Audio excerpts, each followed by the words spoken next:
The sly grin on his pale face shone in the moonlight. The man held out a thumb to the side of the road, a thumb that seemed unnaturally long and pointed. His skin looked as white as a sheet of paper, and his grin spread from ear to ear. His eyes watched me passing, like two dark oil spots shining under the streetlight. I did not pull over. I didn't even talk to the man. But it would happen again. Everything had gone strange. That day, back in 2019, had seemed normal enough. I'd gone to work, doing a night shift at the warehouse. They paid me decent, $24 an hour, so commuting 30 minutes each day didn't bother me. I certainly had no higher-paying warehouse job in my town, a town where huge stretches of forest took over most of the land. At 2:25 a.m., I left work, driving home the same country road I'd used 1,000 times before.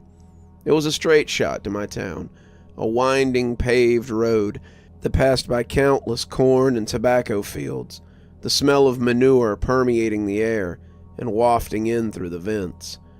I'd burned the air freshener slightly, as always I did, releasing a nice vanilla smell inside the car that sent the reeking odor of old fertilizer away. But by 2:50 a.m., I realized something seemed off. First off, I should have reached my home by now. But the road just kept going forward, totally dark, the field stretching off to the horizon in every direction. Eventually, I realized I was going in a circle. I saw the same massive dead tree on the right, its bare branches reaching up into the cloudless sky. I considered turning around and trying to go back the way I had came, but I knew I had to be on the right road, so I kept going forward, and after a few minutes, I saw the hitchhiker for the first time. His skin looked totally white and bloodless, thin and papery, as it stretched across his strangely inhuman face. His grin seemed to stretch from ear to ear, and I saw his long, twisted thumb extend when I passed. Like hell I'm picking him up, I said, turning on the radio. But I checked the rearview mirror a few times, my heart seeming to beat too fast in my chest when I saw him staring in my direction, still smiling broadly. His limbs were thin and twisted, too long, the joints bending in ways and areas that human limbs shouldn't normally go. He wore a plain khaki shirt and khaki pants. I didn't realize at the time, but that was the uniform for jails and prisons in the area, at least the low-security inmates who didn't require bright red or orange jumpsuits of potential escapees or those suspected of convicting extreme crimes. Streetlights flickered as I looked back, strobing quickly, casting the silhouette of the man in an eerie light. With every strobe, I saw his face transform, the smile fading into a scowl of pure hatred and insanity. I drove faster, trying to get away. 5 minutes later, I saw him again in front of my car. The road went straight, but somehow he had gotten ahead of me. The lights flickered faster all around the road, and his smile had returned, though looking even more menacing than before. His teeth looked too sharp, and there seemed to be far too many of them in that inhumanly wide mouth. As I drove past him, my heart hammered in my chest, the whole world going dark, and I slammed on the brakes. The lights on my car had just cut out, as well as the street lights, and the ambient light from the stars and the moon were non-existent under the thick black clouds covering the sky to the horizon. I heard light footsteps against the pavement of the road. My engine still ran, but even inside the car, the lights had gone out. The radio turned off and the gauges stopped working. Something felt wrong, not just in a mechanical sense. There was a feeling of dread. As the streetlights and the gauges and the radio all came back on at the same moment, I saw the man in my passenger seat, that eerie grin still spread across his face. The The door had never opened or shut as far as I knew. It seemed like he had just teleported into my car from his position near the passenger door. Perhaps that was simply a trick of my mind in the darkness. Perhaps. "Thanks for helping me," he said in a low, mocking tone. "You don't know how many people just drive past and refuse to help their fellow human beings in a time of trouble." "What do you want?" I asked, low, whispering the words. Wished I had a knife or a can of mace or something that would give me the edge. I felt so naked. "I just need a ride to the next exit, friend." There isn't a highway. There are no exits. It's just a random country road. I'm not even sure I know where I am. I don't know how that's possible, seeing as I take this way home every day, but there's an exit when you need them in life, and I need one now. Go forward. When you see the exit to Rusty Township, take it. I'll let you go if you do. I'll let you live. But otherwise..." He turned to me, grinning again, looking at his sly, inhuman face, hearing his words. A fragment of an old poem by Robert Browning I'd first heard in college came to me. My first thought was, he lied in every word, that hoary cripple with malicious eyes, askance to watch the workings of his own lie, on mind and mouth scarce able to find a ford. Suppression of the glee that pursed and scoured its edges at one more victim gained thereby. What else should he be set for with his staff?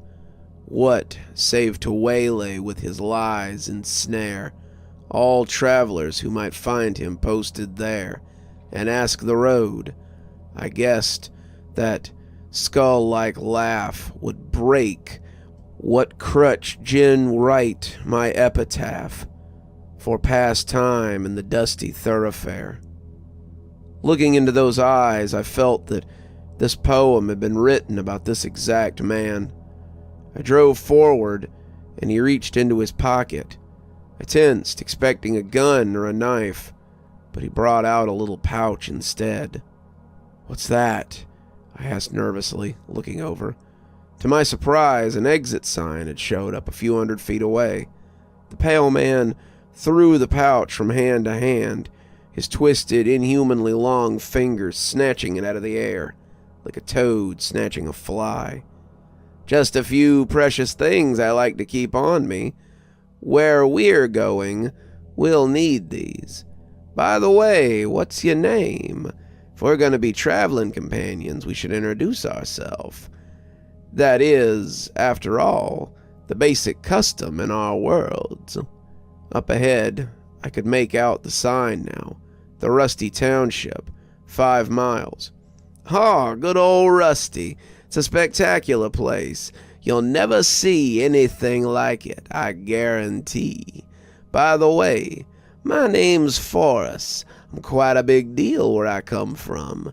You'll be happy you stopped to help me. I guarantee that." He laughed, a shrill, gurgling laugh that made my blood run cold. "Isn't that right, Jason?" I nodded. I wasn't surprised in the least that he knew my name. Clearly, he'd been waiting for me, and me alone. I didn't know why, but I had a feeling I'd find out soon. I turned on my blinker as we approached the exit, even though I hadn't seen another car or human being on the road in over an hour. The woods rapidly receded into broken, bombed-out houses and buildings. The darkness around us jumped and danced as headlights illuminated rusting tanks with the tops blown off, burnt cars whose blackened skeletons stood on the sides of the road like sentries, their smashed and shattered safety glass scattered across the roads. "What is this place?" I asked, horrified. "Just keep driving," the man said. At certain points, the road narrowed so much from the wreckage that I had to slow down to a few miles an hour, trying to weave in and out of the cataclysmic damage that had destroyed the city.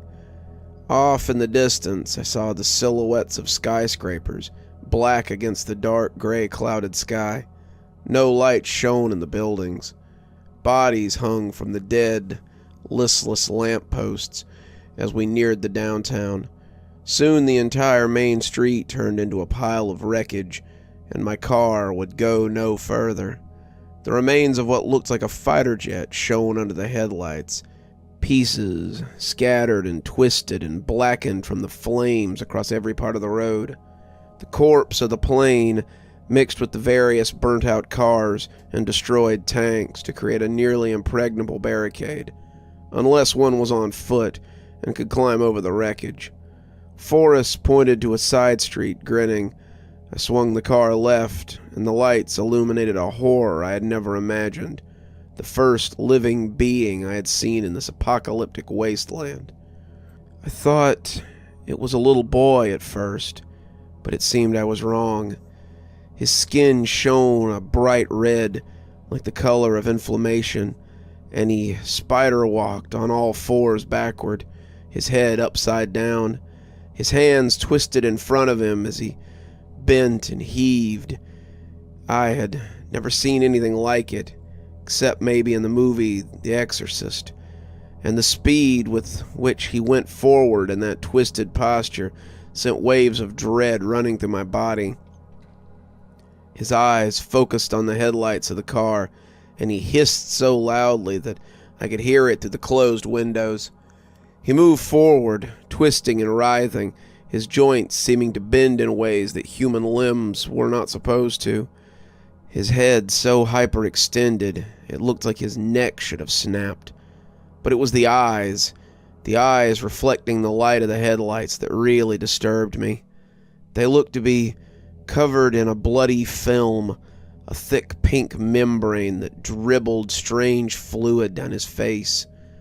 Underneath the cataract, I could almost see the vague suggestion of actual eyes, but it was like staring down a well, unable to make out the bottom, except by silhouette or glimpses. Jumping up on all fours, he flew through the air and landed fast on my windshield. I began to scream. "Forrest, do something!" I yelled, but his bloodless, inhuman face seemed nonplussed. I saw, in photographic awareness of a massive adrenaline spike, he still had his little pouch in hand. Sighing, he opened it up, untying the drawstring. I heard little clicking sounds coming from inside. Looking back, I saw the boy's face almost pressed against the windshield, staring directly at me. His eyes were only a foot away through that thin glass, regarding me with abject hatred and hunger. He gnashed his teeth, snapped his jaws open and closed. Then I saw his little red hand lift up, and he started smashing the windshield. With no apparent pain, his fist collided with the glass in front of my face. A circular dent appeared, the loud thud making me jump so high I nearly hit my head. Cracks spiderwebbed out. He raised his hand again, punching hard, furious, spitting and hissing. Coming back down, I heard the windshield give way when he hit the exact same spot again. As if in slow motion, I saw the web of cracks lengthening and thickening when the safety glass shattered, sending the debris falling over me and Forrest in the inside of the car. Forrest was no longer smiling.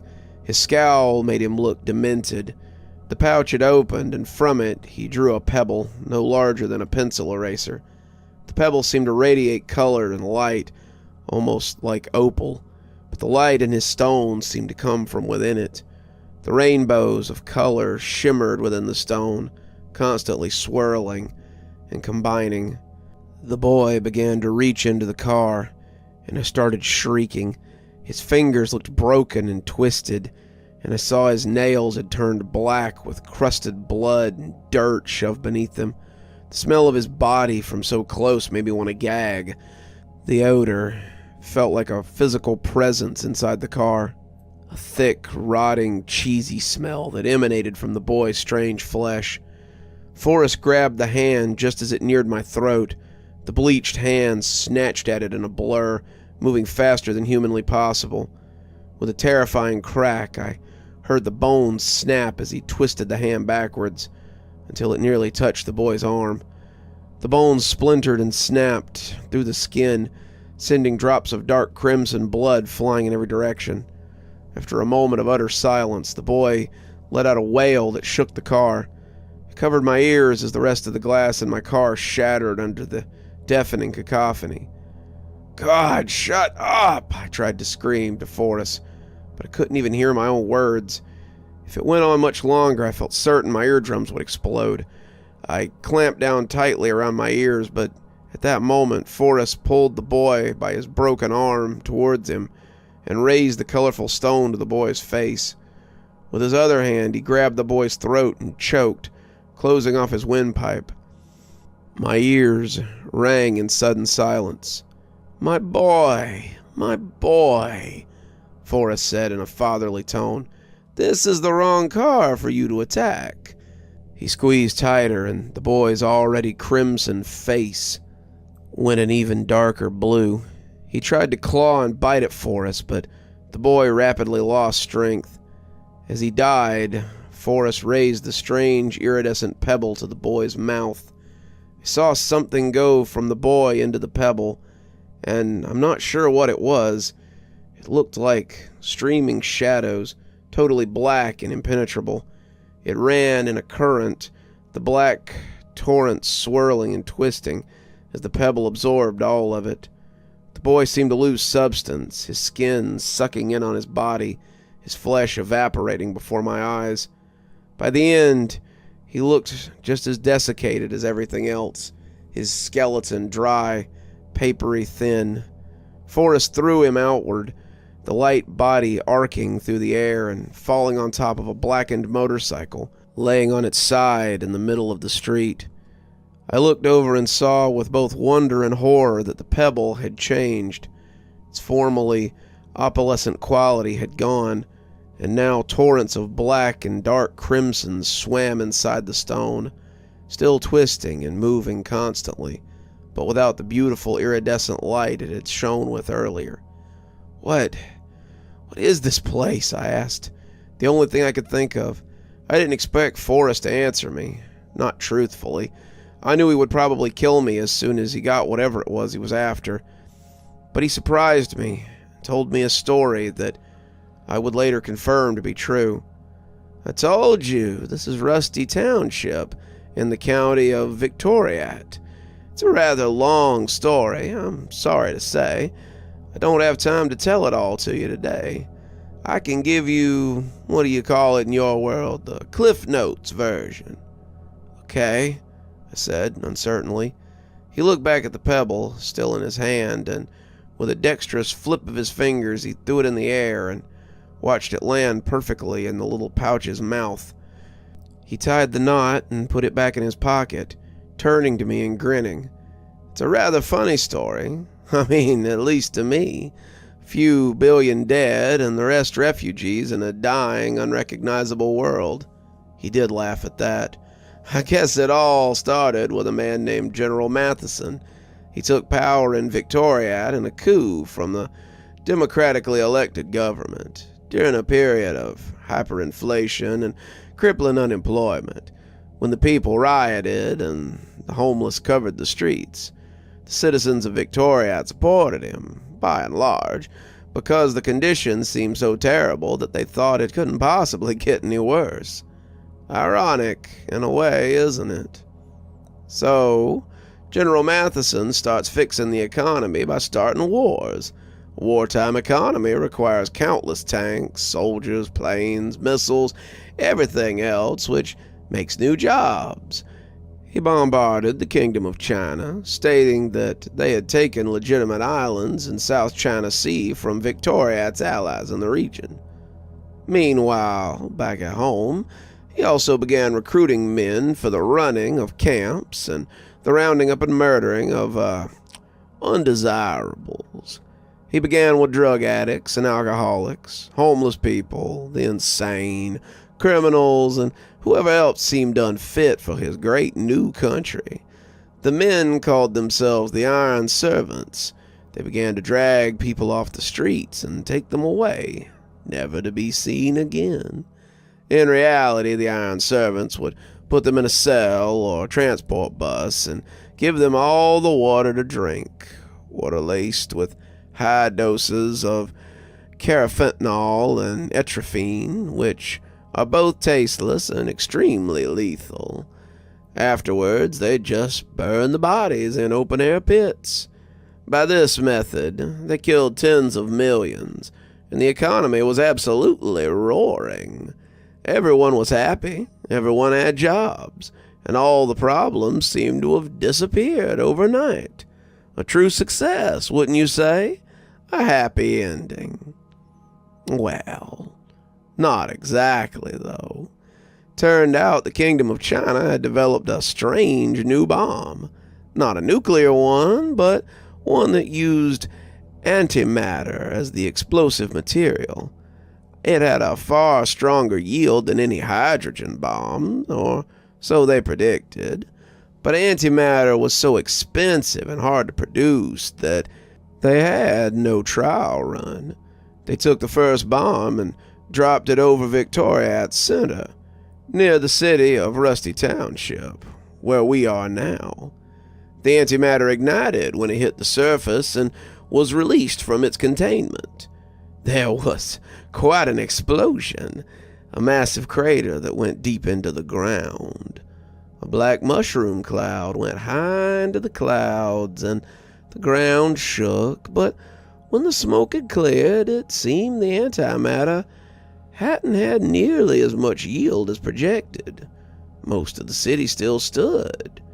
But that crater had strange things within it, as the people soon found out. Very strange things, indeed. They began to crawl and swarm out of the hole as if a tunnel to another world had been opened. And perhaps it had. There's no perhaps about it, I thought to myself, as I put the destroyed car in drive and went forward into the dead city.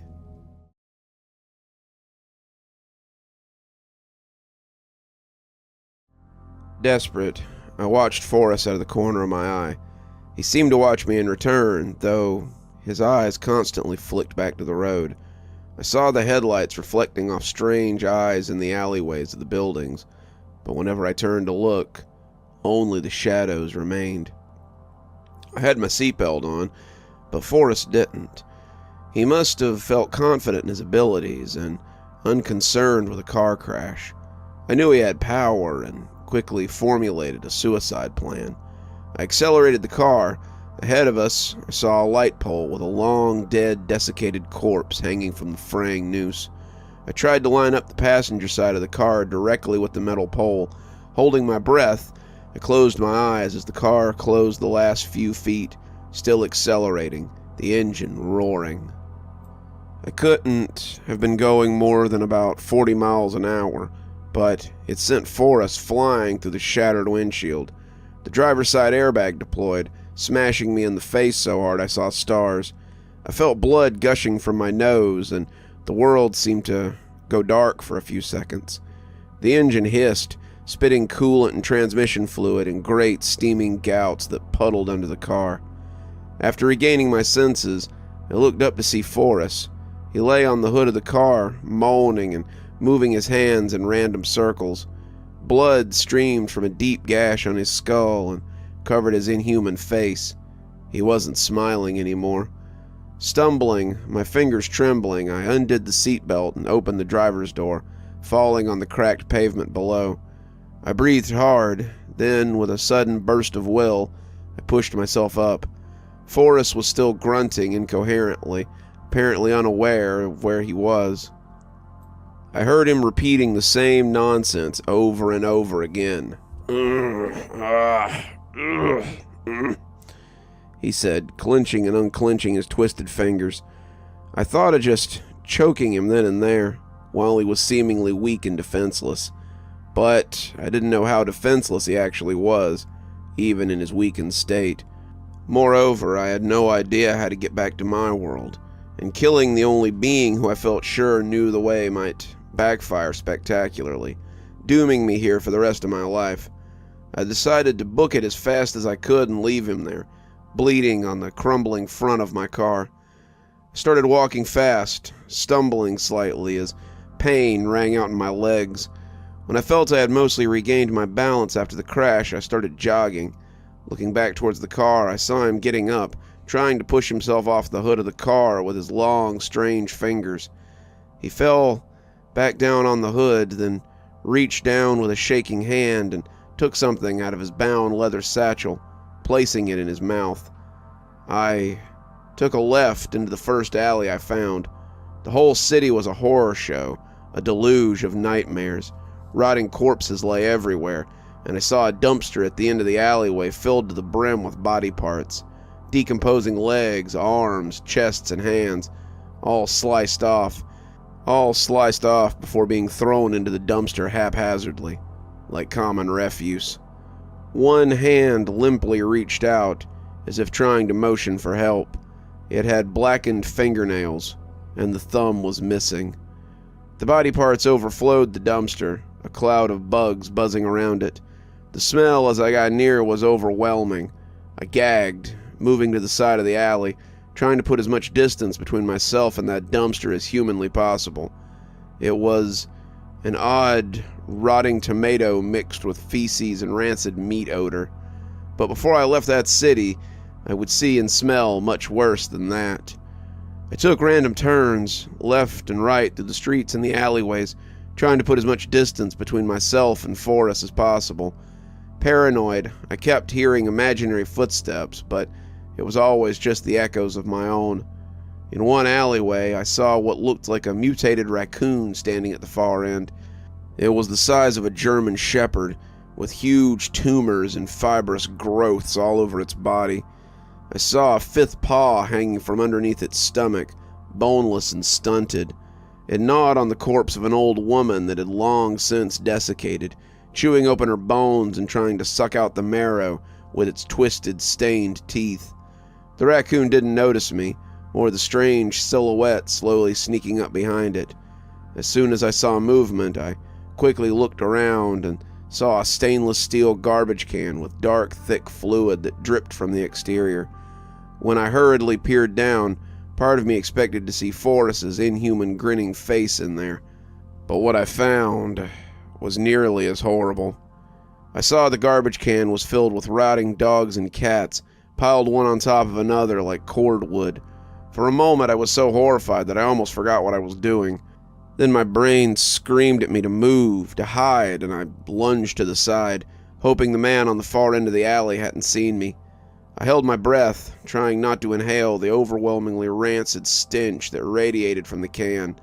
Decomposing animal flesh smells different from rotting human corpses, as anyone with experience in both can attest. Rotting corpses always had more of a rotten tomato smell with a hint of sewage, compared with the musky odor that mixed in with the putrefied meat smell of dead animals. Both were absolutely horrible, some of the worst smells I had ever experienced. At first I thought it was some sort of deformed monster with irregular growths and fibrous tissue standing out all over its body. Then I saw it was just a man, some sort of mutant or victim of a genetic disorder or radiation, maybe something even worse. He had a bat with nails sticking out of it, and before the mutated raccoon could turn its head, he had whipped the far end of the bat into the top of its skull. The raccoon crumbled to the ground with a soft exhalation of air. My first instinct was to run, but something in the man's demeanor made me think he wasn't the monster I first believed. He walked in a childish way and talked to himself. I could hear the sad words he muttered in a low voice, echoing off the brick walls of the alley. "More raccoon. I'm so sick of eating raccoon alone every night. I wish I could find some more jerky. Remember when we found the big stash of jerky in the bunker? I shouldn't have eaten it all. So dumb. Dumb, Frank. Never thinking about the future." He whacked himself hard on the side of his deformed head. "Hello?" I called out, overriding my better judgment. I had few options, trapped in this strange, dead city in another world. The man who had just started dragging the raccoon corpse away by the scruff of the neck immediately froze, his face a comical mask of confusion. He didn't seem scared at all, but now he noticed me for the first time as I stepped out from behind the garbage can. "What's a normie like you doing in the city?" he asked. I saw one eye had a slanting look, like a fold of skin had partially grown over the lid. The other widened comically in surprise as he saw my clothes. "You look like ones who came through from the stairway. Never turned out good, I tell you. They don't know what they're doing, coming down those stairs." He dropped the raccoon body and quickly strode over to me, moving much faster than his size would suggest. He put out his huge, scarred hand. I stared at it for a moment, confused, then reached out and shook it. I felt his iron grip crush my bones and tried not to wince. I looked at him closer and realized he looked similar to the Elephant Man, except far more solidly built and mobile. He had the same strange growths emerging from his face and body, however. They didn't hide the bulging muscles underneath, though. "I'm Frankie," he said, smiling, showing his few remaining teeth. "Used to live here with my family." He motioned to the destroyed ruins of the city around him.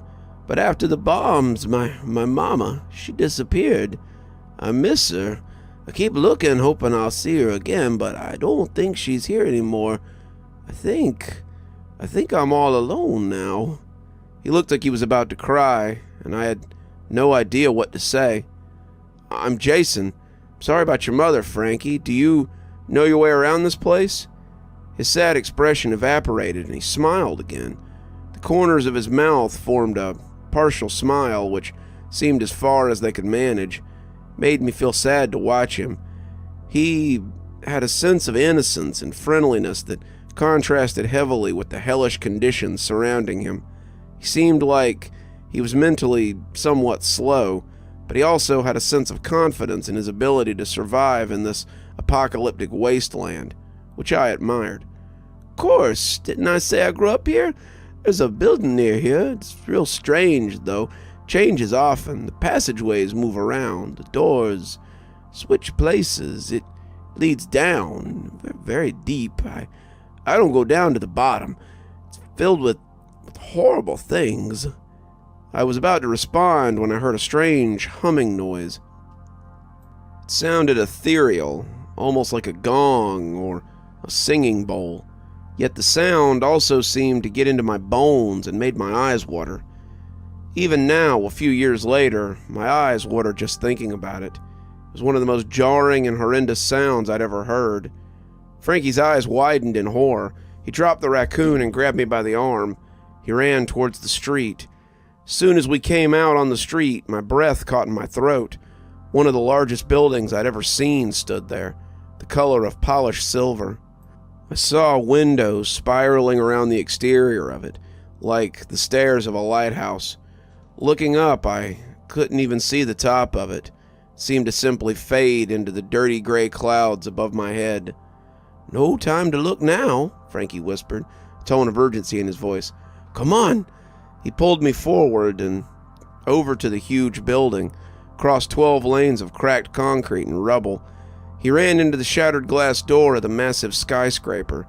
I heard shards of glass and rusted nails crackling under my steel-toed shoes, and I was glad I'd come from work and hadn't been wearing sandals. That humming seemed more insistent, higher-pitched, and closer. I turned to look quickly and saw Forrest coming out of the alley, a look of fury and hatred twisting his bleached white face. His eyes blazed and he kept snapping his head to the left and right, almost certainly looking for me. As he got closer, the humming grew louder, and I saw him holding the same pebble he had held to the demonic boy's face as he died. Though tiny, gave off a strange black light that threw twisting shadows over the rubble and ruined building outside. I realized with horror that he was using it as some sort of tracking device to find me, and very likely kill me. He still had dried blood staining his face, and I saw fresh drops running down his scalp. He ignored them and, like a bloodhound berserker with the scent of his prey, moved towards me. "You need to hide," Frankie said urgently as he pointed at the corner of the lobby. I saw a hatchway sitting open. The bunker! Let's go! Without any more urging, I sprinted towards it. Frankie went down first, and I followed. As I poked my head out and reached up to grab the hatch, I saw Forrest only feet down the shattered glass door of the skyscraper. As quickly as possible, I lowered the hatch, pulling out my phone to shine some light and turned the steel wheel to lock it inside. I used the light to catch up with Frankie, who seemed to know the tunnels so well that he could navigate them in the dark. He turned his deformed face towards me, smiling and excited, childish glee evident from his expression. "He won't be getting through that. That's a bomb door. It was built for the big ones, the H-bomb and the antimatter one." "What is this place?" I asked. "They call it Sanctuary. There's an entire underground town in here. There's where General Matheson used to run his government from. It goes up 2 stories. How do they build so big?" I shook my head.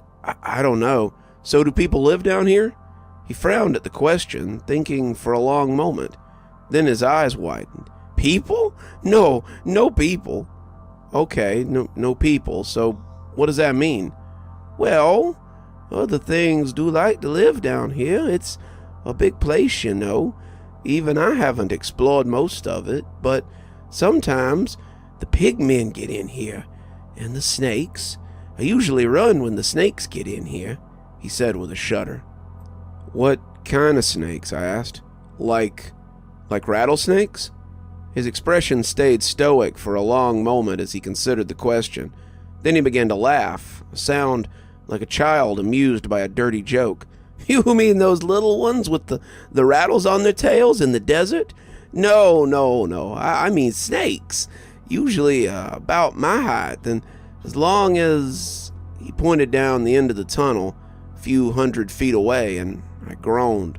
"Some people also think General Matheson lives under Sanctuary, but the tunnel's further down for hundreds of length, you know." I didn't know what a length was, but when he explained it in his slow, plodding way, I figured out it meant about half a mile. So I guessed, anyway. "Why would General Matheson live down here?" I said, genuinely curious. The story Forrest had told me had intrigued me. It reminded me of certain events that had occurred on Earth, my Earth, though nothing nearly as catastrophic as this. "He disappeared during the war. He was last seen in Sanctuary, running down the stairs when the antimatter bomb hit.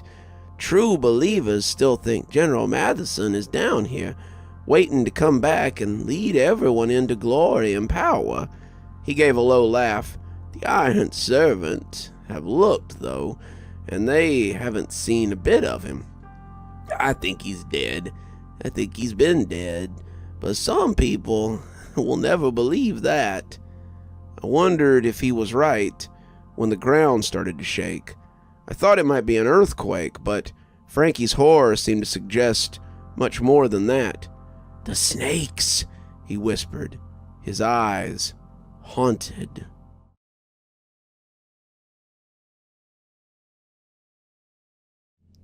Frankie began running down the tunnel. I stayed close on his heels as the reverberations increased in intensity and speed until I could barely keep my footing. The system of concrete tunnels and bunkers had been constructed well, and it didn't split apart or even crack.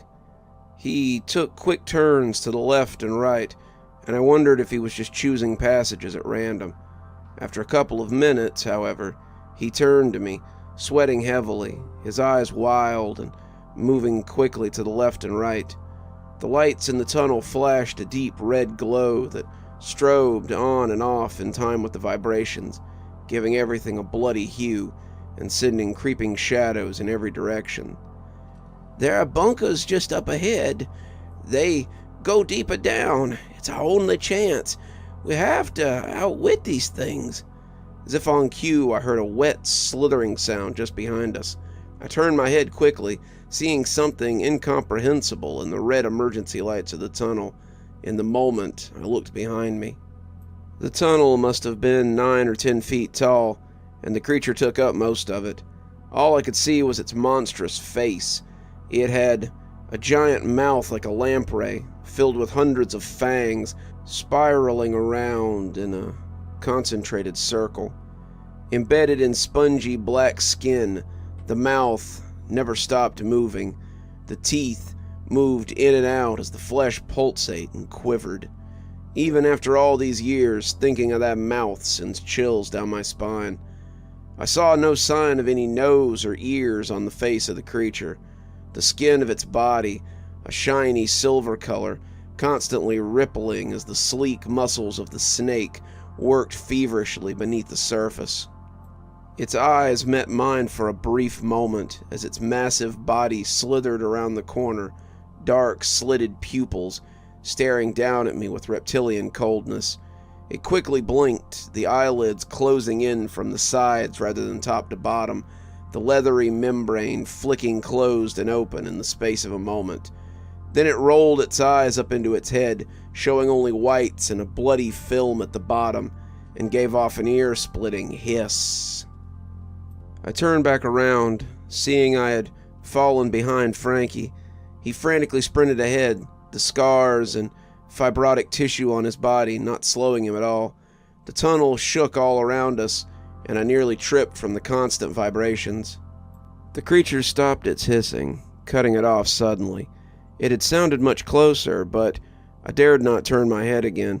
I could feel the tunnel shaking faster and faster as the behemoth closed in on us, and the entire complex gave off eerie groans as countless more filled the other corridors.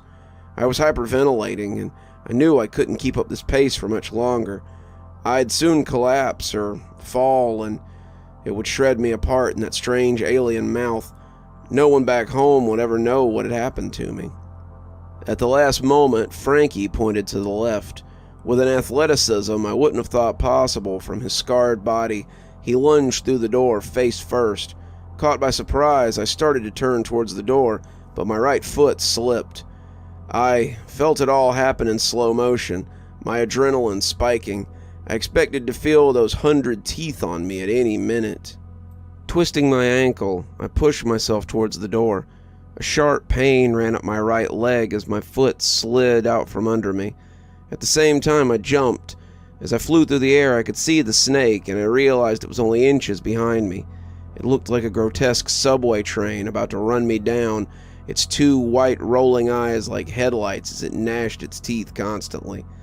I went through the threshold, feeling the creature on my back right leg, the one that had betrayed me at the critical moment.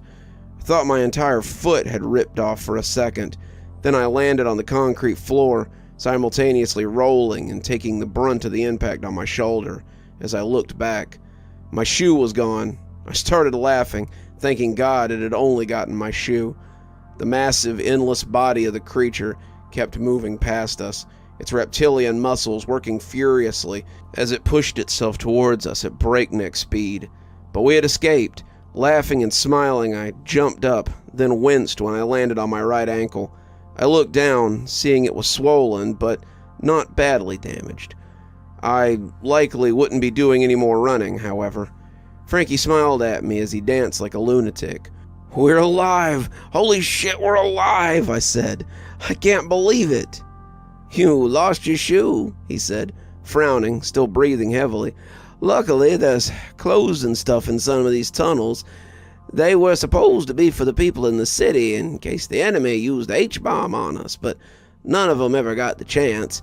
By the time the antimatter bomb had finished going off, the city got filled with things like that." He pointed at the snake, whose massive body still hadn't finished passing. I wondered just how massive it was. I shuddered slightly, thinking of hundreds of those things moving around the tunnels.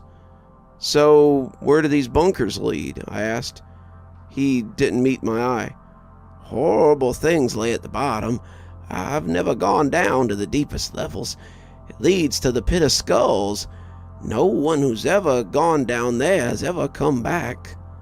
"The pit of skulls?" I asked, raising an eyebrow. "Who makes these terms up?" "The Iron Servants used to go down there and try to clear things up after the bomb. Most of them died. Then the government started recruiting teenagers into the Iron Servants. Most of them died, but they did manage to explore the place first. They put it on the TV during the collapse, showing this is what the Kingdom of China has done to you and trying to rouse the population towards war. But the war was already over. We ended up giving them the H-bomb, and they gave us this. He motioned around the place. So, what happened to the ones who didn't die? They still around here? Frankie didn't look comfortable with the subject. Well, he said, looking like he wanted to try to find a way around the question. Then he sighed. I guess you could say they were changed. Changed? Like what? You mean like mentally? Like they had trauma? He laughed at that, doubling over. Mentally? Trauma? No, nothing like that. If it was something like that, who would care? Not me. We've all got trauma. He wiped a tear from his eye as he said it. No, they were affected by something dark. When they came back, some of them were partially skinned alive. You could see their skulls, and they were hungry, drinking blood constantly and ripping apart bodies with their teeth. They still had on the uniforms, most of them, but they weren't human anymore. Whatever they had seen in the pit of skulls, it made them demons. That's why no one goes down to the pit of skulls anymore. Well, that's not the only reason. There's more than that down there. This world sucks, I said, feeling homesick. Frankie nodded. Yeah, it does. He lowered his head sadly, his scarred, fibrotic shoulders slumping. But this is my home. This is all there is now. What if I could get you out of here? I asked. What if I could take you back to my world? He shook his head. No, I won't leave it behind. This is where my friends died, and my mother and father, I think they died here too. This is where I belong, and maybe when I die here, I'll see them all again. Maybe they'll be waiting on me on the other side, and they'll say, Frankie, we missed you. Welcome home. I could have left here 100 times, but this is what I know. Well, we better get moving. The tunnels outside still shook and vibrated with the passage of the snakes. Eerie echoes of clanking steel and shaking concrete ran through the complex. Okay, where to now? He pointed down the bunker. Red lights glowed on the steel walls about 10 feet apart. Metal benches had been fused together in the corner. I saw a dead black screen on the other side of the bunker, probably some TV screen. It had been built directly into the wall. Past the metal benches, a small slit appeared on the wall, no more than a couple of feet wide. I had to turn my body to get through it. I found myself in another bunker. This one had the same setup with metal benches and a dead TV, but these benches weren't empty. Through the red glare of the emergency lights, I saw 2 bodies sitting side by side. A young woman sat on the right, her body slumped over onto the lap of a man in a uniform. They looked like they had both shot themselves. Their bodies had started to mummify in the dry bunker air.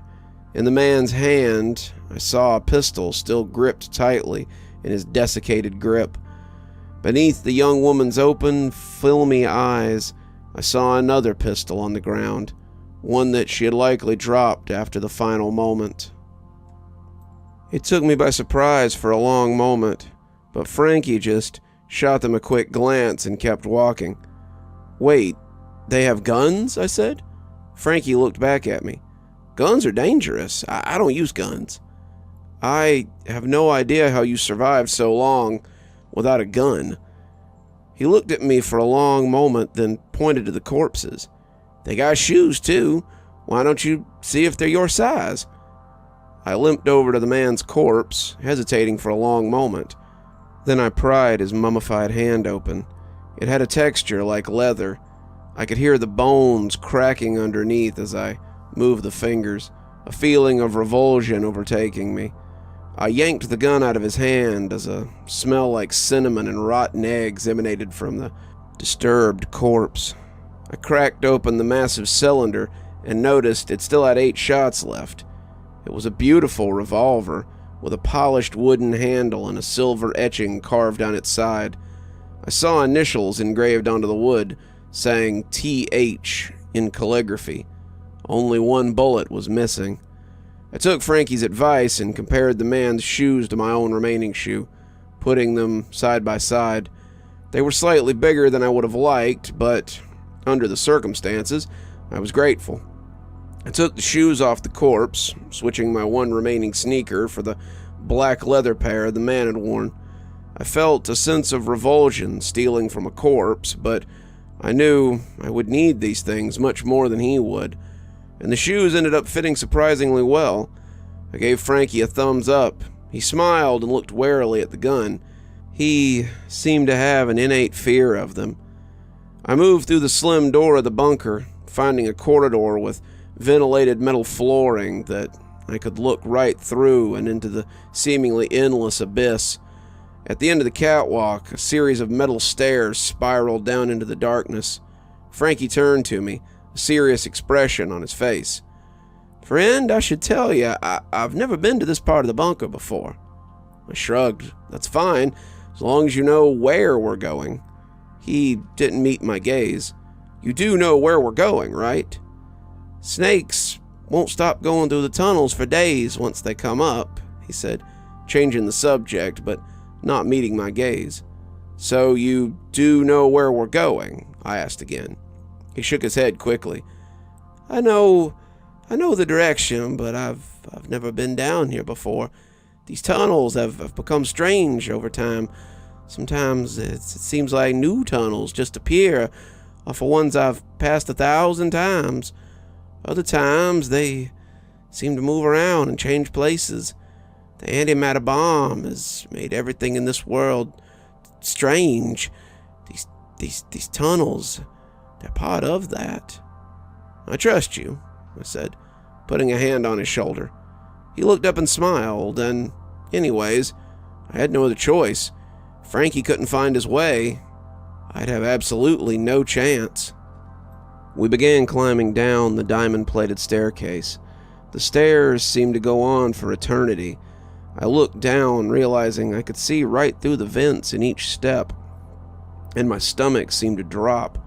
I saw 1 red emergency light after another descending into the shaft, but no sign of a bottom. They seemed to just draw closer and closer together until they disappeared into the darkness. Frankie didn't know how far down the stairs went, and he seemed somewhat anxious as well. I tried talking to break the tension, but my voice echoed up and down through the shaft with every word, and I began to feel the noise might wake up something. I quickly stopped trying to make conversation. After what must have been an hour of descending, the air started to change all around us. It grew warmer, and a red glow began to emanate from far down below us.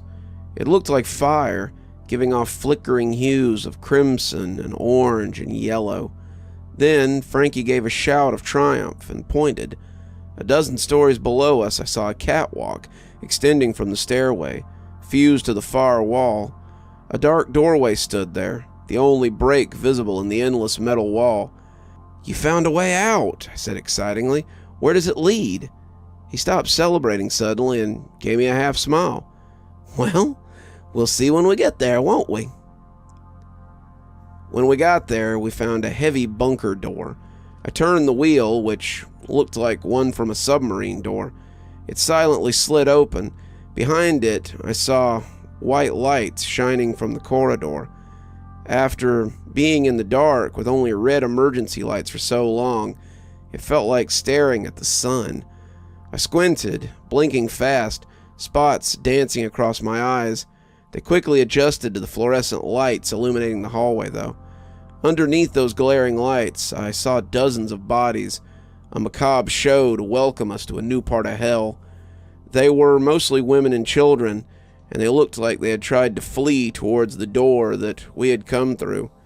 Their bodies all faced towards the door, some of them reaching out with their pale, bloody hands.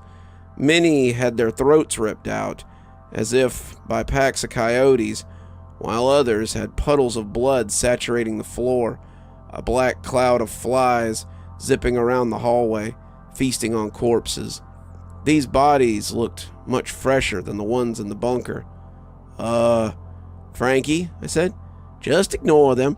There's a lot more bodies here than that. Bodies won't hurt us. But what did this? Who did this? If you're lucky, you won't ever find out. As if in answer, the lights flickered, and a deep, distorted laugh began to echo from farther down the hallway. The lights came back on, and I saw dozens of men beginning to approach, turning the corner, walking calmly towards us. It looked like some of them had been skinned alive, at least from the neck up. Their skulls grinned at us, a mass of blood and gore. Their lidless eyes stared ahead without blinking, and a green light seemed to spiral out from their pupils. When the lights went out again, I could still see that sickly green light in the air, emanating from the eyes of each of the transformed men. Their uniforms reminded me of the uniforms of the SS, pure black jackets and pants with high polished leather boots and a leather visor cap. On their uniforms and caps, a symbol was engraved, over and over, like a backwards 7 with a line slashing diagonally through it. Many also had medals pinned to their chest, medals engraved with swords and hawks and ivy vines, all of it meaning nothing to me. Frankie had turned around so fast that he ran right into me, sending me sprawling. His panicked eyes rolled in his head, and with immense strength he set out one hand and picked me up as he ran past, putting me back on my feet.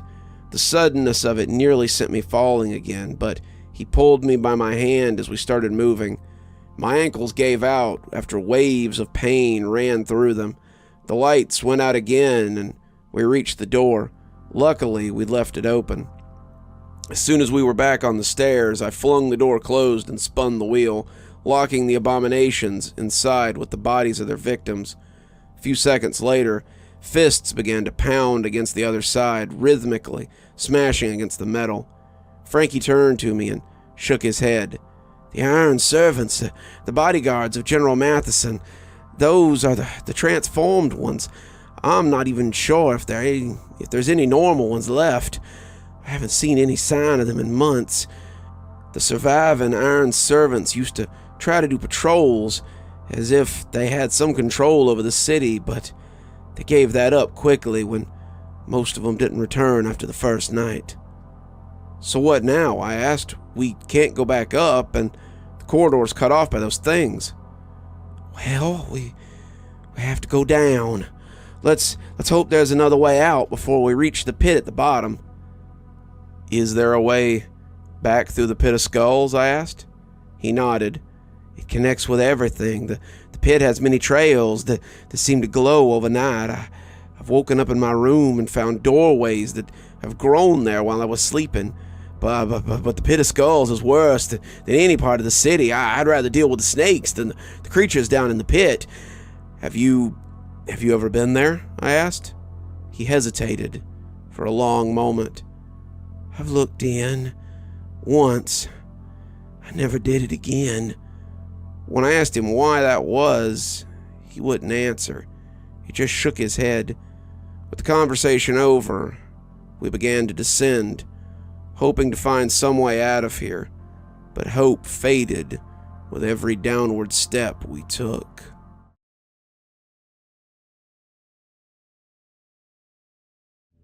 I kept looking down the shaft, expecting to see an end to the spiraling metal staircase. Seeing an endless drop into an abyss whose lights faded to a pinpoint made my stomach drop every time, especially as we could see straight through the ventilated steel of the stairs. How far down does this go? I asked Frankie, incredulously. I thought of diamond mines I had heard of that went down for miles, and I figured we must be getting close by now. The staircase had braces attached to the wall every 20 feet, an endless procession of beams that must have been instrumental in keeping them from collapsing under their own weight. I saw no more catwalks, no doors branching off the stairs. Finally, after traveling down another 20 minutes, I looked down and saw an end to the descent. I saw the hard, rocky ground of a cave floor far beneath me, illuminated with bright fluorescent lights. The beams shone upward through the shaft, clouds of dust and dirt moving upward in rhythmic waves through the arrows of white light. I saw a massive sign and benches. It looked like a subway station far below us, with shining steel trash cans and an empty reception desk. "What is this place?" I asked, but Frankie didn't seem to know. "I've never been down this far, but I've always found my way in the past. Don't worry, if anyone can find the way in the city, it's old Frankie," he exclaimed proudly. Above us, in gold-plated letters a foot tall, read, "Antonin Dellarhyde, Transhumanist Center." Behind us, a huge black screen spanned the length of the wall, 20 feet wide and 10 feet tall.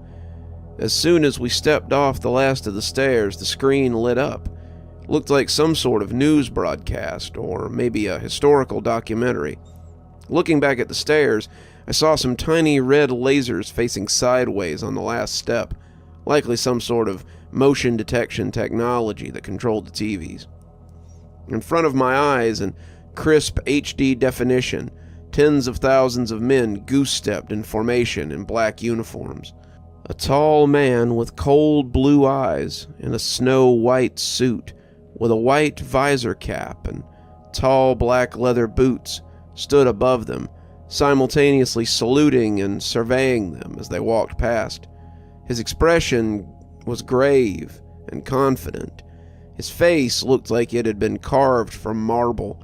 His high cheekbones and strong chin reminded me somewhat of the statue of David done by Michelangelo.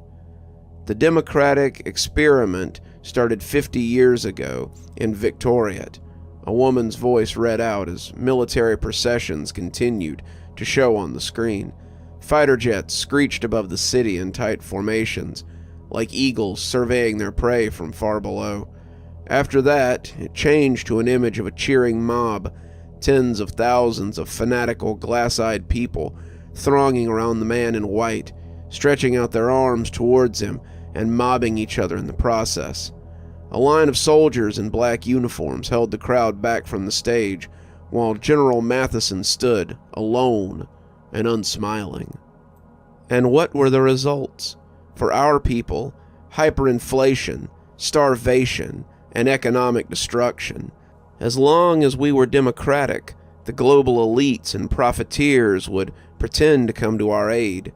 Yet in reality, a plan devised long ago had begun, a plan to exterminate our people from the face of the earth by underhanded means, a global conspiracy to kill off the cultural creators and the great minds of Victoriat. As long as the enemy had political power, the ultimate death of our people would become a certainty. The screen abruptly shifted from its focus on the mob and military processions to show emaciated beggars in the streets, their sunken faces looking out at the cameras with hopeless expressions. They wore torn, dirty clothes. Some of them had bags wrapped around their feet instead of shoes. Among them I saw children, no older than 6 or 7, their filthy clothes and dirt-streaked faces staring towards the camera with hopeless eyes. Seeing the desperation of our dying people, our great leader, General Matheson, took upon himself the salvation of our nation. The national revolution had begun, and in time, the screen changed from the charismatic movements of the leader in white on a massive stage into a blur of static and color. The woman's voice became robotic and stretched out. In time. Then the screen went totally black. I had the feeling of eyes on my back. I turned to Frankie, who looked as white as a sheet. his eyes wide and horrified. But he wasn't looking at the TV. He looked behind us at the spiraling staircase, trembling and staring blankly around. Green light began to stream down the stairs, the same sickly green light that had been coming from the eyes of the soldiers, the ones whose faces had been ripped off in some grisly experiment that I couldn't imagine. I knew seeing the lights could mean anything, but very little of it was good. Then the TV came back on, starting over at the beginning of the same segment, the woman's voice sounding far too loud, blaring out her strange propaganda. The voice echoed eerily in the great silent chamber, waves of sound overlapping and fading, turning into a nearly incomprehensible mishmash of sound. "The democratic experiment," she parroted behind us as Frankie grabbed me by the arm and drew me forward. I felt like since I had first crashed the car, this city had been trying to kill me at every turn. I couldn't imagine how anyone could survive long in these conditions. My respect for Frankie grew immensely at that moment as I realized what he had dealt with for years, until the point that it became all that he knew. We ran into the Transhumanist Center. Everything looked sparkling new, the metal still shining in bright silver as the bright red and black walls looked undamaged. At every corner I saw the symbols that the soldiers had been wearing, the backward 7 with a line slashed diagonally through it. I looked back at the immense chamber with the stairway, seeing more of those faceless soldiers descending. Where they had come from, I didn't know. I felt we had securely locked the door to the hallway, but there may have been countless more on the surface, and roaming the tunnels and bunkers for all I knew. They walked silently in soldierly fashion, their backs straight and their heads held high, but the skin on their faces had also been peeled away. There were hundreds of them now, a column stretching upward on the spiral staircase, and their pressed dark suits like a line of black ants marching back to the colony. I turned away, horrified, a deep sense of dread filling every part of my mind. The green light that seeped through the columns made me feel sick and dizzy, and even looking at it for a few moments had felt like a physical weakness in some subtle way. The hallway had labeled rooms stretching off as far as the eye could see. Looked like an optical illusion, with the doors being perfectly symmetrical on both sides of the corridor.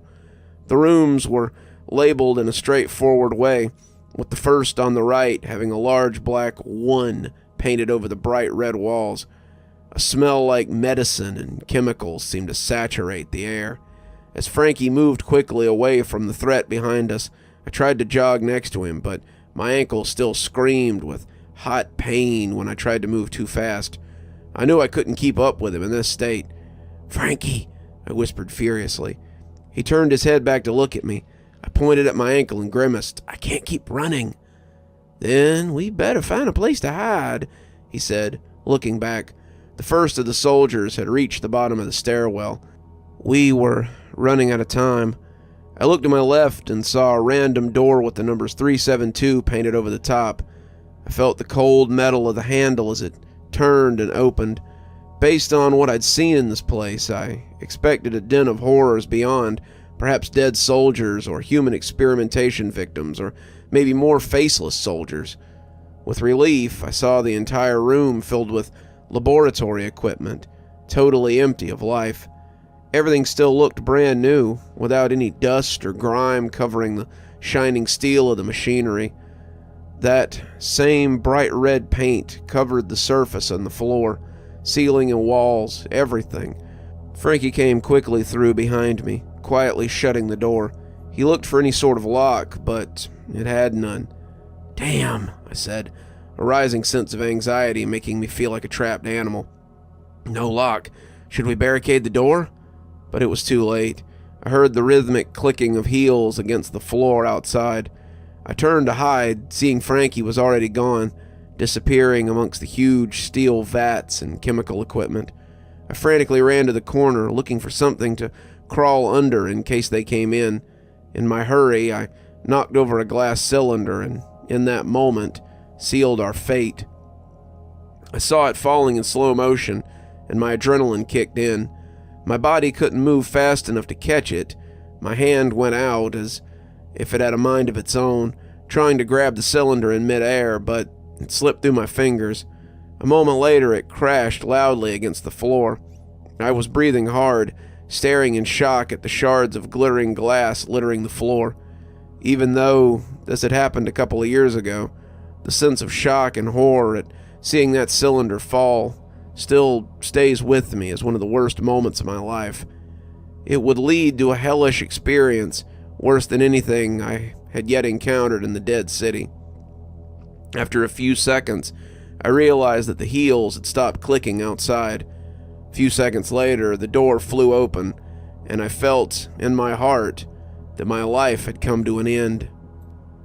They saw me standing there in the middle of the room, like a deer in headlights. I turned to run. I started to scream. No, stay away from me. Don't you touch me. The faceless men grabbed at me, dozens of them streaming into the room, their skulls glistening under the bright fluorescent lights. After a moment, the sickening green light seemed to flow into the room with them, like thunder following lightning. Please, I said, struggling hard. Their iron grips had no yield, though, and they frog-marched me out, my arms pulled upward behind my back, forcing me into a bent position. Don't kill me. I'm not even from here. They said nothing, simply herding me into the hallway. A smell of ozone permeated the area around me, mixing with the odor of chemicals to form a truly foul scent. Standing before me, I saw General Matheson. I would have recognized him anywhere. He didn't look like the others, and they still clearly regarded him as their leader. As soon as I found myself in front of him, the soldiers released their hold on me. General Matheson's whole body gave off that sickly light, but his face was intact. His skin seemed to have changed, looking like white marble. Green light streamed from every inch of his body, but his cold blue eyes were the worst. The whites radiated it, and it seemed to stream forward from his pupils like rushing water. Just looking at him made me feel sick and weak, as if the lights were itself in some way poisonous. He still had on his pure white soldier's uniform, a black and white visor cap with the symbol of the backwards 7 with a line slashed through it. In his belt I saw a revolver, similar to the one that I now had hidden in my pants. The revolver. I'd nearly forgotten about it. During the terrifying ordeal and the escape of the city, it had completely slipped my mind. I looked back, expecting to see Frankie being marched out of the room behind me, but there were no signs of him. The last of the soldiers left the room and closed the door. They stood all around me, forming a circle, General Matheson and I occupying the center. Two very different men in the middle of countless faceless monsters. "What's your name, son?"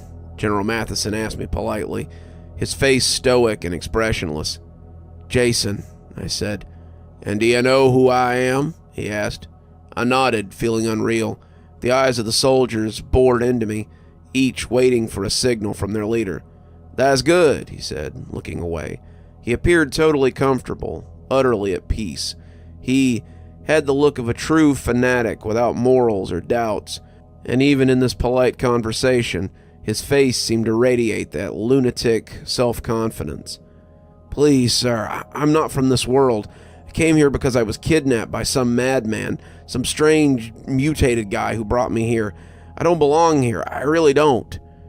General Matheson stopped speaking for a long moment, the entire hallway plunging into silence. He contemplated his words carefully for a moment, and I could see the great statesman that he must have been before his conversion into whatever he was now. He certainly was not a regular human in his current state, no more than Forrest or the soldiers. "We don't always have a choice where we find ourselves. When I was Prime Minister, the leader of a superpower with the greatest military ever seen, I heard many of the same objections from others, such as when my hometown was carpet-bombed by the Kingdom of China and went to ruins. The survivors asked me why this had happened, why their little city had been chosen for such a horrifying scene. I knew it had been chosen because my friends and distant family lived there. But what could I say? Sometimes Providence puts us in horrible positions so we can grow, so we can harden ourselves and form an iron will. Then we can overcome all obstacles. The struggle itself creates greatness in men. Those who do not struggle in this world can never achieve anything great. This is an eternal law. All those who do not wish to fight forfeit their right to life. In this world, natural selection is the only truth. But I'll tell you truthful, when I used to sleep, I had constant nightmares of my hometown. I saw the burnt bodies of the children on the sidewalk, next to the collapsed and blackened ruins of apartment buildings. The children still sticking their arms out towards the sky as if hoping someone would pull them out of the fire. The odor of smoke and charred wood was so thick that I could smell it before I ever got close to that place, from a half a mile away from the car with the windows open. In my nightmares, I always found myself with the people I knew, the ones who had died and whose children had burnt alive. We were in the basement of some building, trying to keep the raging fires away, trying to duck down low to avoid the thick black clouds of smoke that billowed through. I remember choking, suffocating, falling over burnt bodies. Then I woke up. This went on day after day after day, and it reinforced the truth I had known all along, that there are no accidents in this world. I was being shown this so that I could further harden myself against the future deaths and destruction that would surely come. Providence brought you here to us, and Providence chose that city for destruction. Providence chose Rusty Township for the animator bomb as well. Everything happens for a reason, so that a new world can arise, like the phoenix from the ashes. I will always follow the will of Providence, even to the end of my life. He stopped, looking me up and down, then turned and began to walk away. The soldiers flowed around him as he moved through the crowd like a single mind, opening up a gap and then closing as soon as he had passed. As he reached the last of the soldiers, he turned. "Take him to the pit of skulls," he said, disappearing as the soldiers closed in around me, grabbing me. They marched me down the hall for what felt like hours. Even in that moment of desperation, knowing I would soon be dead or worse, I felt a sense of awe at what these people had accomplished. I'd never seen anything like this in the world. The single hallway stretched for miles and had thousands of rooms branching off on either side. My ankle still pained me, but every time I would slow, a soldier would silently push me forward. I fell twice, landing painfully on my hands and knees, but they would pull me back up and continue to march me forward. They never seemed to talk, though perhaps that was just an act. I didn't know whether they were capable of speech or whether they were simply mindless drones, following the will of General Matheson or whatever had possessed his body and mind. The hallway started to transform after a while, and I realized I could see the end of it. A deep, lava-filled crater bubbled far ahead of us. Beyond that, the walls and rooms disappeared into a rocky cave-like chamber. The orderly, symmetrical constructs of the hall ended in torn wood, shattered doors, and melted metal when it reached an end. That same sickly light flowed out through the cavern, much stronger and brighter as we continued forward. I saw stalagmites and stalactites through the light, like teeth in a rotten green mouth, a mouth that would soon swallow me whole. At the front of the transition from the hallway to the cavern stood General Matheson, grinning now. Soon as he saw me, he came forward. "Welcome to the Pit of Skulls. This is where the magic happens." He paused for a long moment, looking thoughtful. "Would you believe I used to be a transhumanist, thinking we could change ourselves into higher beings with genetic engineering and computer chips. He sighed at this, his grin fading. What a fool I was. The true transhumanist is here in this chamber with us, and it's far more monumental a discovery towards the evolution of humanity than any implanted microchip. He made a sweeping motion with his hand. Here we have the cure for death itself. This is where the new world will begin, and you will join me in the struggle. You will become one of my soldiers.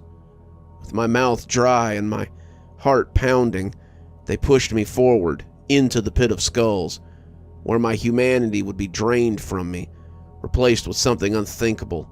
Tears began to flow down my cheeks as I thought of my family back home, the thought of all things I wanted to do in my life. I felt in my heart that I would never escape this place.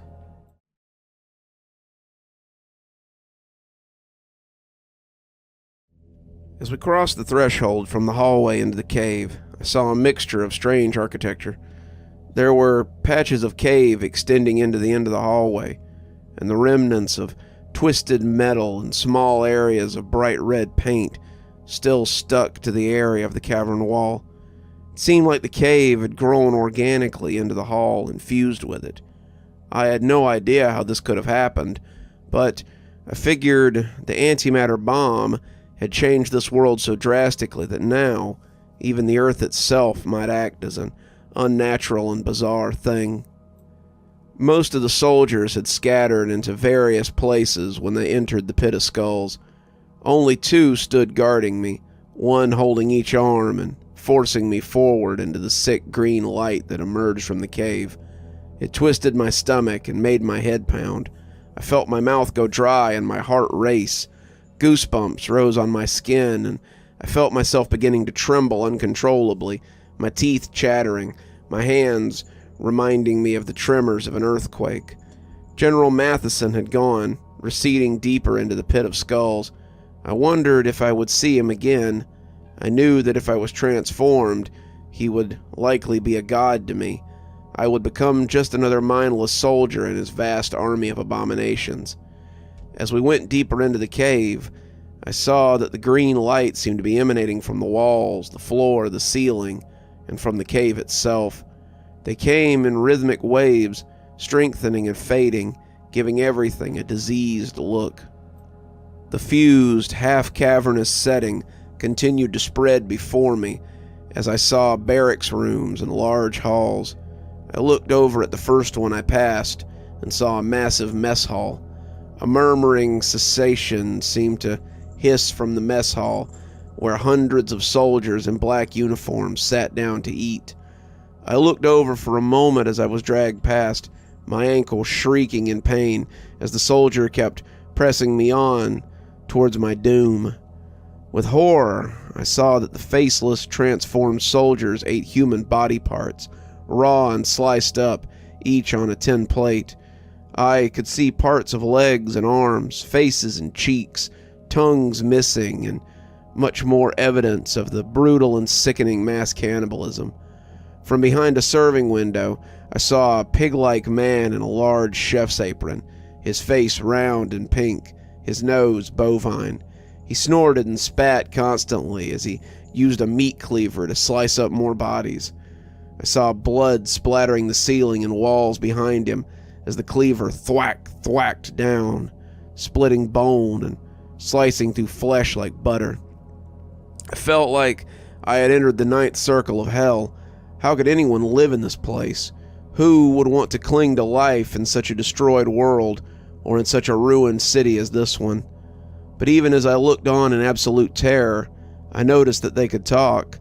They all seemed to talk at the same time, murmuring in low voices, their skeletal mouths moving up and down, the muscles underneath flexing and contracting. But it didn't sound like words by the time it reached me. It was more like the hissing of snakes combined with the rhythmic thwack, thwack, thwack of the meat cleaver behind it all. I saw those strange half-pigmen all over the cavernous compound.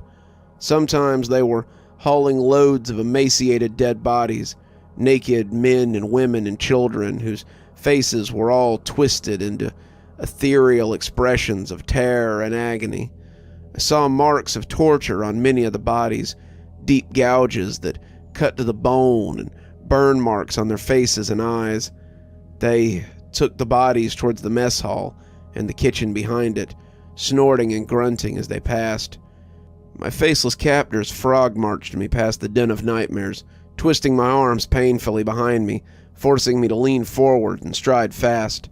I wondered if Frankie was still alive, whether he too would be taken here to see the true nature of the Pit of Skulls. Then the corridor opened into a massive chamber with stalagmites and stalactites 30 feet long appearing up and down, sharp as spikes and thin as pencils.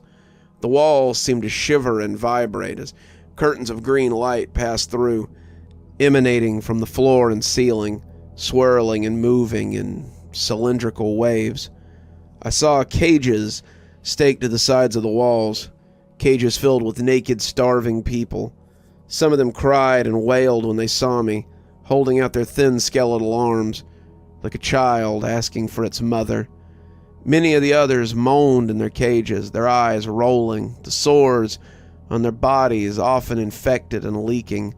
Large areas of discolored purplish bruises shone on many of the victims, and I even saw leg bones and arm bones poking through the skin, compound fractures that had turned necrotic and infected. Thousands of human captives lived in this place, and the green light illuminated every one and shone light into the darkest corners. The smell of sickness and death was overwhelming, so thick I could taste it.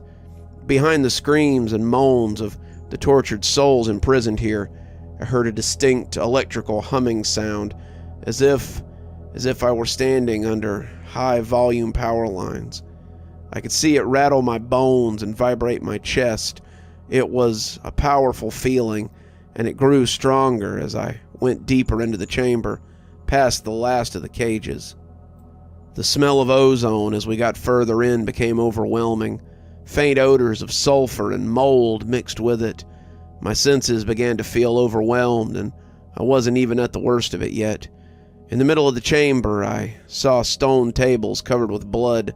Some of it had long ago dried and darkened, but much of it looked fresh and wet, bright red pools that dripped from the sacrificial spots. It reminded me of an Aztec sacrificial altar. General Matheson stood next to one of the tables, holding a serrated, wicked-looking knife. Its blade looks like it was made of obsidian, a thin black handle with a glossy sheen curved out of a bone handle carved into the shape of a skull. He grinned when he saw me, his white marble face pulsating with an aura of that same green light. It seemed to embrace him, surround him, emanate from every pore as I drew nearer. The two faceless soldiers strapped me down to the table, putting a leather belt around my arms and legs and a gag in my mouth.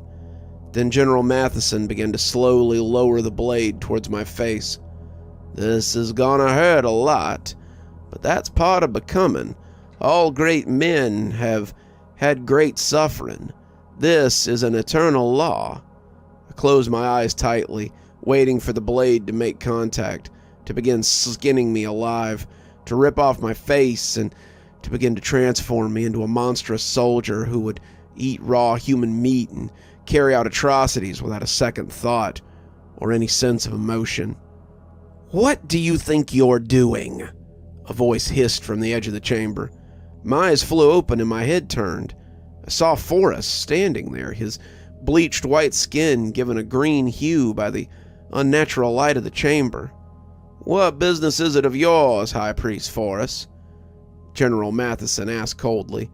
"I brought this one here to this world," he screamed, his voice sounding inhuman and amplified as if echoed throughout the vast catacombs. "This is my soul for the taking, not yours." General Matheson looked down at me, his eyes blazing with fury. "Is this true? Did this man bring you here?" he asked me. "He's no man," I whispered, still terrified, still expecting to be cut to pieces by that blade at any second. But yeah, he brought me here. That's true. He kidnapped me and I escaped him. I thought he planned to kill me. Regardless, this is my sector and it's staffed with my troops. I must demand you leave at once, Forrest.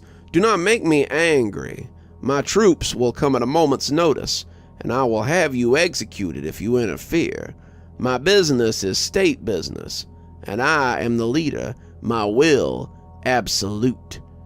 You've been swallowing your own bullshit for far too long. If you try to attack me, I will kill you and all your troops. I don't need to mutilate bodies to get my power, General Matheson. I'm not so weak as that. General Matheson's eyes widened in surprise at the insult. Gods, kill him! Kill him now! I want his head brought to me on a platter.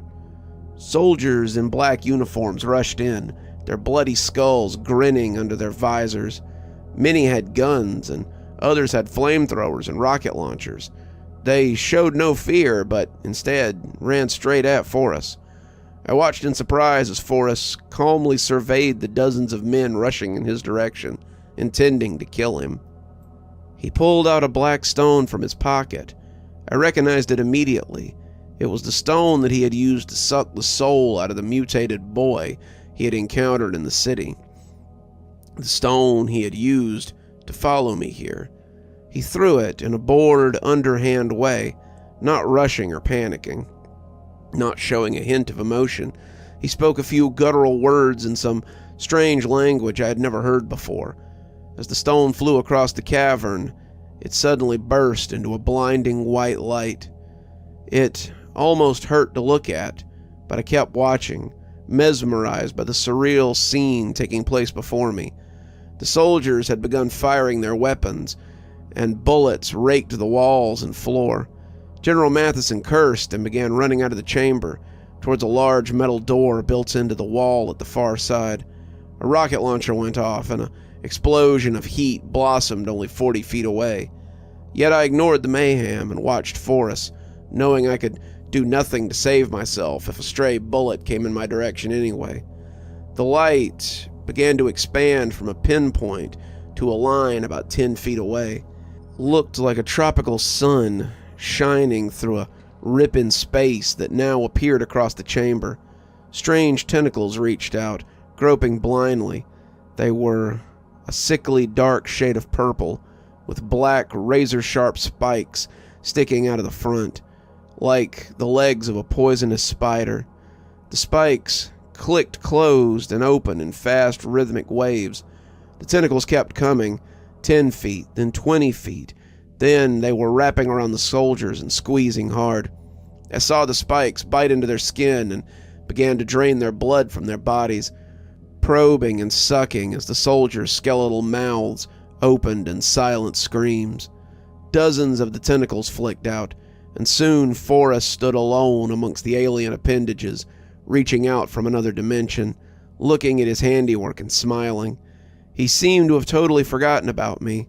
More soldiers were streaming in by the second, firing guns and rockets and flinging grenades, but the tentacles would wrap around them and drain all the blood out of their bodies in a few seconds. The cacophony of explosions and heat and the lights made me flinch and turn away, and I trembled uncontrollably, feeling I would die at any second. I heard a soft whisper from right behind me. I nearly jumped out of my skin. Turning my head, I saw Frankie crouch there, holding a very sharp silver dagger. "We gotta get you out of here," he said, cutting at the leather bindings holding me to the table. "I know where we are now. The hallway that leads out of here is an intersection with Virden. I've never come down this far before, and now I think you know why." In a few seconds, he had freed me. I quickly jumped down from the table and followed him, looking back to see Forrest throwing another black ball into the air as hundreds of soldiers ran in from the mess hall and surrounding barrackses. Countless bodies littered the floor, and I saw at least 30 tentacles now reaching out, some of them stretching up into the ceiling or hundreds of feet down the hall. Shuddering, I followed Frankie. We passed room after room where half pigmen, sliced up bodies, hanging them from the ceiling like a hunter preparing a deer. I saw human skins lined up, discarded in the corner, flat and stacked one on top of another. I smelled roasting meat, and the delicious scent of herbs and spices floated out of the rooms. After running for 20 minutes without any trouble, I saw with fear that a group of the pigmen now moved down the hall, armed with tall axes and massive blood-stained meat cleavers. They snorted and began shouting when they saw me and Frankie. Frankie stopped, pulling out a silver dagger from inside his tattered clothes. He turned to me. "You ready to fight?" he said, a gleam in his eye. He gave me a grim smile, his scarred face twisting as the excitement of battle and the rising bloodlust took hold. I knew because I had the same rising feeling in my chest. "Stop!" the pigmen cried. "Surrender, or we'll slice you into pieces and feed you to the dogs." I reached for the revolver in my pocket, whipping it out. I knew I only had 8 bullets, and I counted the pigmen, a wave of adrenaline coursing through my body. Everything seemed to slow down, my reflexes quickening. In a moment, my mind told me there were 10. Well, that's no good, I thought to myself. I began firing, aiming for the head and heart. The pigmen rushed me, waving their weapons, a fanatical gleam in their small, squinting eyes. Their round faces were flushed and sweating, and even from here I could smell the body odor that surrounded them, like flies surrounding a carcass. The first one's head exploded in a mist of blood and bone splinters. He still ran for a few steps, his headless body following some random nerve impulse that still fired in his destroyed nervous system. Then his body collapsed, sliding forward, the meat cleaver sliding out of his opening hands. The second one I hit in the chest. He grabbed at his heart, his eyes widening as he fell to the side, tripping another one so he went sprawling, his large axe flying across the rocky floor. They kept coming, and I kept shooting. I killed 7, and I wounded 1 who was dragging himself across the floor with a massive hole in his leg, a flood of blood coming out in time with his heartbeat. Then I heard the click of the empty chamber. The last 2 pigmen were now within a few feet of Frankie and me. With a roar, Frankie rushed forward. They swung their meat cleavers at his face and neck, but he ducked, slicing one across the abdomen. I saw his intestines and organs spill out in a waterfall of gore. In the same swiping move, Frankie raised the knife, expertly slicing the other across the neck. They both fell back, the latter choking on his own blood and writhing, kicking his feet and clenching his fist as he raised them in the air. "Come on," Frankie said, and we kept moving. The end of the hallway was in sight now, and I was grateful. "We gotta get out of the undergraves before the drums start." "What drums?" I asked, but he shook his head. "You're almost home, friend. The door to your world is right up ahead. Many others have come through there, too. Most don't return, though. Most of them die, but I try to keep those that I can find. I try to help my friends." How did you even get to me?" I asked. "I hid, and they didn't find me. I crawled under some machines in the corner. They took you out. I waited, and then I saw that really white man creeping down the hall, and I followed. Something in me told me that he meant trouble. Then I snuck in and did what I had to." He shrugged as if it were no big deal that he had saved my life, or maybe even saved me from a fate worse than death. At the end of the hall, I saw a wooden door with a huge blue daisy printed on it. It stood before me, chipped and old, and I opened it, finding a huge stone stairway rising up. It seemed to go on forever. I turned and hugged Frankie. "Thank you. You didn't have to help me, and you still did. Why don't you come with me? You don't have to live in such a nightmarish place as this." Frankie shook his head. I belong here. Here's where my family lived and where they died." I turned and closed the door, ascending the stairs for hours before I came to a shed. I found myself locked in. I stood at the door knocking and yelling for hours before an old man came with a key and let me out. He didn't look surprised to see me or the endless stairs in his shed, but I think that's another story. I ended up finding myself over 1,000 miles away from where I first started on my way home from work. I had a tough time trying to explain to my family how I teleported that distance in a single night. I still have nightmares about that world, about that dead city. Sometimes I wonder if Forrest will come back for me. I can only hope he died in the battle with the undead soldiers. But late at night, when I'm falling asleep, I still see his face, and I wonder.